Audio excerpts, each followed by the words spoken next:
नमो भगवते वासुदेवाय नमः। बृहस्पतिवार व्रत कथा। भारतवर्ष में एक प्रतापी और दानी राजा राज्य करता था। वह हर रोज गरीबों और ब्राह्मणों की मदद किया करता था। यह बात उसकी रानी को बिल्कुल भी अच्छी नहीं लगती थी। वह ना तो किसी को दान देती और ना ही भगवान की पूजा किया करती थी और राजा को भी दान देने से मना करती थी। एक दिन राजा शिकार खेलने वन को गए थे तो रानी महल में अकेली थी। उसी समय बृहस्पति देव साधु का भेष धारण कर महल में भिक्षा लेने के लिए आए और भिक्षा मांगी। रानी ने भिक्षा देने से मना कर दिया और कहा, हे साधु महाराज, मैं तो दान पुण्य करने से तंग आ चुकी हूँ। मेरा पति सारा धन लुटाते रहता है। मेरी इच्छा है कि हमारा धन नष्ट हो जाए, फिर ना रहेगा बांस और ना बजेगी बांसुरी। साधु ने कहा, देवी तुम तो बड़ी ही विचित्र हो। धन संतान तो सभी चाहते हैं, पुत्र और लक्ष्मी तो पापी के घर भी होने चाहिए। यदि तुम्हारे पास अधिक धन है तो भूखों की सहायता करो, प्यासों के लिए प्याऊ लगवाओ,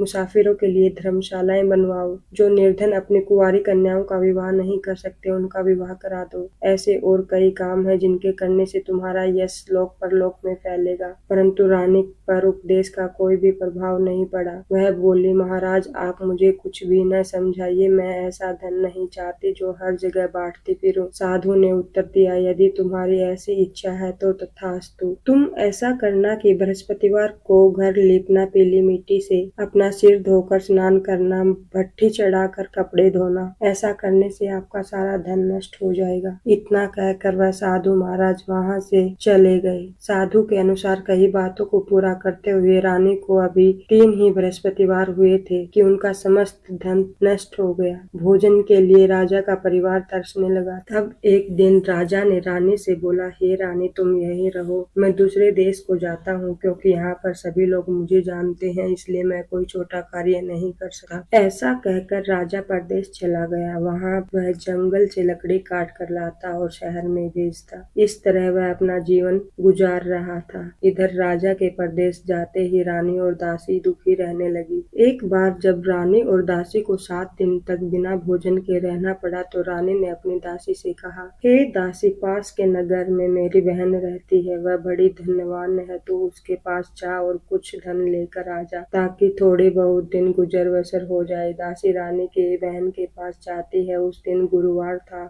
और रानी की बहन उस समय बृहस्पतिवार व्रत की कथा सुन रही थी। दासी ने रानी की बहन को अपनी रानी का संदेश दिया, लेकिन रानी की बड़ी बहन ने कोई उत्तर नहीं दिया। जब दासी को रानी की बहन से कोई उत्तर नहीं मिला तो वह बहुत ही दुखी हुई और क्रोध भी आया। दासी ने वापिस आकर रानी को सारी बात बता दी। सुनकर रानी ने अपने भाग्य को कोसा। उधर रानी की बहन ने सोचा कि मेरी बहन की दासी आई थी परंतु मैं उससे नहीं बोली। इससे वह बहुत दुखी हुई होगी। कथा सुनकर और पूजा समाप्त करके वह अपनी बहन के घर चली जाती है और कहने लगी, हे बहन, मैं बृहस्पतिवार का व्रत कर रही थी। तुम्हारी दासी मेरे घर आई परंतु जब तक कथा खत्म होती है तब तक ना तो उठते हैं और ना ही बोलते हैं, इसलिए मैं नहीं बोली। कहो दासी क्यों आई थी? रानी बोली, बहन तुमसे क्या छिपाऊं, हमारे घर में खाने तक को अनाज नहीं था। ऐसा कहते कहते रानी की आंखों में आंसू आ गए। उसने दासी समेत पिछले 7 दिनों से भूखे रहने की बात अपनी बहन को सुनाई। रानी की बहन बोली, देखो बहन, भगवान बृहस्पति देव सबकी मनोकामनाएं पूर्ण करते हैं। देखो शायद तुम्हारे घर में अनाज रखा हो। पहले तो रानी को विश्वास नहीं हुआ पर बहन के कहने पर उसने अपनी दासी को अंदर भेजा तो उसे सचमुच अनाज से भरा एक घड़ा मिल गया। यह देखकर दासी को बड़ी हैरानी हुई। दासी रानी से कहने लगी, हे रानी, जब हमको भोजन नहीं मिलता तो हम व्रत ही तो करते हैं, इसलिए क्यों ना इनसे व्रत और कथा की विधि पूछ ले ताकि हम भी व्रत कर सके। तब रानी ने अपनी बहन से बृहस्पतिवार व्रत के बारे में पूछा। उसकी बहन ने बताया, बृहस्पतिवार के व्रत में चने की दाल और मुनक्का से भगवान विष्णु का केले के जड़ में पूजन करें तथा दीपक जलाएं, व्रत कथा सुने और पीला भोजन ही करें। इससे बृहस्पति देव खुश होते हैं, प्रसन्न होते हैं। व्रत और पूजन की विधि बताकर रानी की बहन अपने घर को चली गई। 7 दिन बाद जब गुरुवार आया तो रानी और दासी ने व्रत रखा। गुड़शाल में जाकर चना और और गुड़ ले आई। फिर उसने केले की जड़ तथा विष्णु भगवान का पूजन किया। अब पीला भोजन कहाँ से आए, इस बात को लेकर दोनों बहुत दुखी हुई, क्योंकि उन्होंने व्रत रखा था, इसलिए बृहस्पति देव उनसे प्रसन्न थे। इसलिए वे एक साधारण व्यक्ति का रूप धारण कर 2 थालियों में सुंदर पीला भोजन दासी को दे गए। भोजन पाकर दासी बहुत प्रसन्न हुई और फिर रानी के साथ मिलकर भोजन ग्रहण किया। उसके बाद वे सभी गुरुवार को व्रत और पूजा करने लगे। बृहस्पति भगवान की कृपा से उनके पास फिर से धन संपत्ति आ गया, परंतु रानी फिर से पहले की तरह आलसी हो गई। तब दासी बोली, देखो रानी, तुम पहले भी इसी प्रकार आलस करती थी,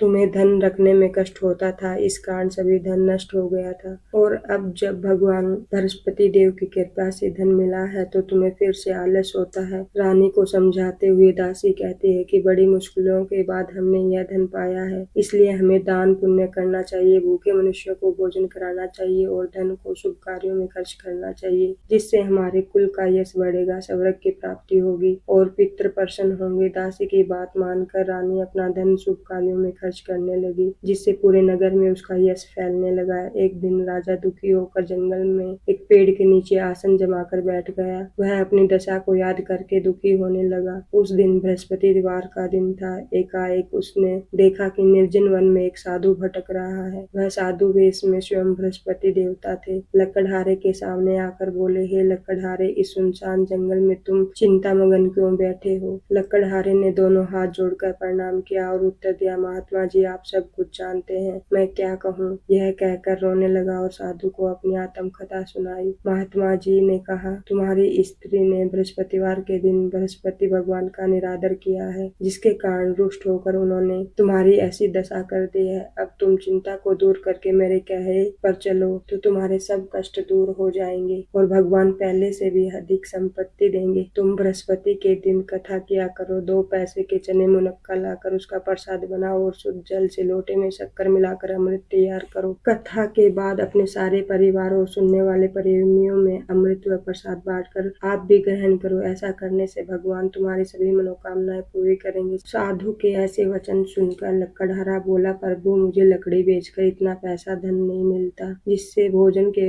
पश्चात कुछ बचा सकूं। मैंने रात्रि में अपनी स्त्री को व्याकुल देखा है, मेरे पास कोई साधन नहीं जिससे उसका समाचार जान सकूं। फिर मैं कौन सी कथा सुनूं, यह भी मुझे पता नहीं है। साधु ने कहा, हे राजन, मन में बृहस्पति भगवान के पूजन व्रत का निश्चय करो, वे स्वयं तुम्हारे लिए कोई राह बना देंगे। बृहस्पतिवार के दिन तुम रोजाना की तरह लकड़ियां लेकर शहर में जाना। तुम्हें हर रोज से 2 गुना ज्यादा धन मिलेगा, जिससे तुम भली भांति भोजन भी कर सकोगे और बृहस्पति देव की पूजा का सामान भी ला सकोगे। जो तुमने बृहस्पतिवार की कहानी के बारे में पूछा है वह इस प्रकार से है। ये राजन, प्राचीन काल में एक बहुत ही निर्धन ब्राह्मण था। उसकी कोई संतान नहीं थी। वह हर रोज पूजा पाठ किया करता था। उसकी स्त्री ना स्नान करती थी, ना किसी देवता की पूजा करती। इस कारण ब्राह्मण देवता बहुत दुखी रहते थे। भगवान की कृपा से ब्राह्मण के यहाँ एक कन्या उत्पन्न हुई। कन्या बड़ी होने लगी। प्रातः स्नान करके वह भगवान विष्णु का जप किया करती थी। बृहस्पतिवार का व्रत भी करने लगी। पूजा पाठ समाप्त कर पाठशाला जाती तो अपनी मुट्ठी में जो भर के ले जाती और पाठशाला के मार्ग में बिखेरती जाती। लौटते समय वही जो श्रवण के हो जाते तो वह उन सबको उठाकर इकट्ठा करके अपने घर ले आती। एक दिन वह बालिका सूप में उस सोने के जौ को फटकार कर साफ कर रही थी। तभी उसकी माँ ने देखा और कहा कि बेटी, सोने के जौ को फटकारने के लिए सोने का सूप भी होना चाहिए। अगले दिन गुरुवार था। कन्या ने व्रत रखा और बृहस्पति देव से सोने का सूप देने की प्रार्थना की। बृहस्पति देव ने उसकी प्रार्थना को स्वीकार कर लिया। रोजाना की तरह वह कन्या जौ फैलाती हुई पाठशाला चली गई। पाठशाला से लौटकर जब वह जौ बीन रही थी तो बृहस्पति देव की कृपा से उसे सोने का सूप मिला। उसे वह घर ले आई और उससे जौ साफ करने लगी, परंतु उसकी माँ का वही तरीका था। एक दिन की बात है, कन्या सोने के सूप में जौ साफ कर रही थी। उसी समय उस नगर का राजकुमार वहां से निकला। कन्या के रूप और कार्य को देखकर वह उस पर मोहित हो गया। राजमहल आकर वह भोजन तथा जल त्याग कर उदास होकर लेट गया। राजा को जब राजकुमार के अन्न जल त्यागने का पता चला तो उसने अपने मंत्री के साथ वह अपने पुत्र के पास गया और पूछा कि हे पुत्र, तुम्हें किस बात का दुख है, तुम्हें क्या चाहिए? तो उसने कहा, हे पिताजी, मुझे एक लड़की बहुत पसंद है, मैं उससे विवाह करना चाहता हूँ। तो राजा ने कहा, हे पुत्र, वह लड़की कौन है, कहाँ है, तुम्हें उसके बारे में बताना पड़ेगा। राजकुमार ने लड़की के बारे में सब सब कुछ अपने पिता को बताया। मंत्री उस लड़की के घर गया। मंत्री ने ब्राह्मण के समक्ष राजा की ओर से निवेदन किया। कुछ ही दिन बाद ब्राह्मण की कन्या का विवाह राजकुमार के साथ करा दिया गया। कन्या के घर आते ही ब्राह्मण के घर में पहले जैसे ही गरीबी का निवास हो गया। एक दिन दुखी होकर ब्राह्मण अपनी पुत्री से मिलने आया। बेटी ने पिता की अवस्था को देखा और अपनी माँ का हाल पूछा। ब्राह्मण ने सभी हाल कह सुनाया। कन्या ने बहुत सा धन देकर पिता को विदा कर दिया, लेकिन कुछ दिन बाद फिर वही हाल हो गया। ब्राह्मण फिर अपनी कन्या के यहाँ गया और सभी हाल कहा तो पुत्री बोली, हे पिताजी, आप माताजी को यहाँ क्यों नहीं लेकर के आए? मैं उन्हें वह विधि बताऊंगी जिससे गरीबी दूर हो जाए। ब्राह्मण देवता अपनी पत्नी के साथ अपनी पुत्री के पास राजमहल पहुंचे तो पुत्री अपनी माँ को समझाने लगी, हे माँ, तुम प्रातः काल स्नान आदि करके विष्णु भगवान का पूजन किया करो, सब दरिद्रता दूर हो जाएगी। परंतु उसकी माँ ने उसकी एक भी नहीं सुनी। वह प्रातः काल उठकर अपनी पुत्री की बची जूठन को खा लेती थी। एक दिन उसकी पुत्री को बहुत गुस्सा आया। उसने अपनी माँ को एक कोठरी में बंद कर दिया। प्रातः काल उसे स्नान आदि करा के पूजा पाठ करवाया तो उसकी माँ की बुद्धि ठीक हो गई। उसके बाद वह नियम से पूजा पाठ करने लगी और प्रत्येक बृहस्पतिवार को व्रत करने लगी। इस व्रत के प्रभाव से मृत्यु के बाद वह स्वर्ग को गई। वह ब्राह्मण भी सुख पूर्वक इस लोक का सुख भोग कर स्वर्ग को प्राप्त हुआ। इस तरह कहानी कहकर साधु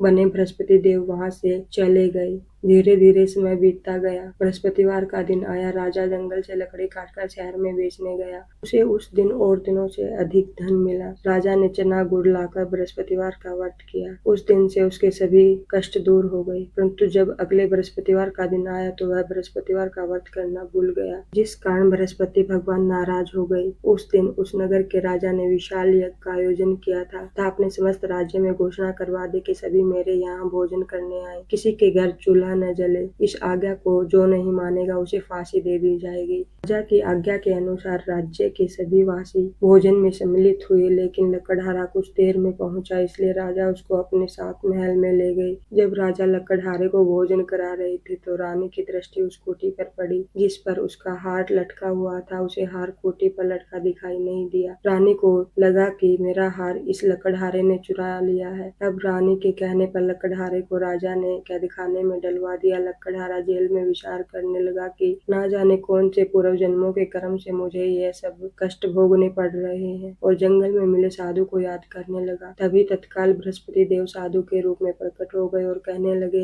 हे मूर्ख, तूने बृहस्पति देवता की कथा नहीं कही, उसी कारण तुम्हें यह सब देखना पड़ रहा है। अब चिंता मत कर। बृहस्पतिवार के दिन जेल खाने के दरवाजे पर तुम्हें 4 पैसे पड़े मिलेंगे। उनसे तू बृहस्पतिवार पूजा करना तो तेरे सभी कष्ट दूर हो जाएंगे। अगले बृहस्पतिवार उसे जेल के द्वार पर 4 पैसे मिले। राजा ने पूजा का सामान मंगवा कर कथा कही, प्रसाद बांटा। ऐसा करने से बृहस्पति देव बहुत ही प्रसन्न हुए और उसी रात्रि में बृहस्पति देव ने उस नगर के राजा को स्वप्न में कहा, हे राजा, तूने जिसे जेल में बंद किया है उसे कल छोड़ देना। वह किसी अन्य देश का राजा है, वह निर्दोष है। राजा प्रातः काल उठा और खूंटी पर टंगा हार देखकर लकड़हारे को बुलाकर क्षमा मांगी तथा राजा के योग्य सुंदर वस्त्र आभूषण भेंट कर उसे विदा किया। बृहस्पति देव की आज्ञा के अनुसार राजा अपने नगर को चल दिया। राजा जब अपने नगर के निकट पहुंचा तो उसे बड़ा ही आश्चर्य हुआ। नगर में पहले जैसे ही बाग बगीचे, तालाब, कुएं, बहुत सी धर्मशालाएं, मंदिर आदि बन गए थे। राजा ने पूछा, यह किसका बाग और धर्मशाला है? तब नगर के सब लोग कहने लगे, यह सब रानी और बांदी के हैं। तो राजा को आश्चर्य हुआ और क्रोध भी आया।